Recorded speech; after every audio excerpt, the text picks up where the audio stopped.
আমরা কিন্তু এমন অনেক উদাহরণ দেখেছি বা অনেক শিক্ষার্থী আমরা পাই যে চায়নাতে যাচ্ছে পড়াশোনা করতে, যাওয়ার পরে সো তার ভালো লাগছে না, তার মনের মতো হচ্ছে না, সো আলটিমেটলি 10 দিন 15 দিন, এক মাস বা 2 মাস পরে সে ব্যাক করছে। সো আপনি যাচ্ছেন বাংলাদেশ থেকে পরিবারের সকল স্বপ্ন নিয়ে, পয়সা খরচ করে বা নিজের একটা স্বপ্ন সত্যি করার জন্য, কিন্তু সেখানে যে যদি আপনি হতাশ হন তাহলে কিন্তু সব থেকে বিপদে পড়বেন আপনি।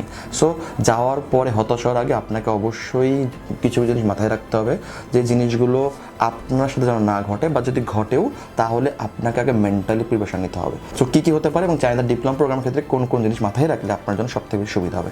প্রথম যদি বলি, চায়নাতে ডিপ্লোমা প্রোগ্রামে সবথেকে বেশি শিক্ষার্থী অ্যাপ্লিকেশন করে বিকজ স্কলারশিপ পাওয়া যায়। কী কী স্কলারশিপ আছে চায়নাতে?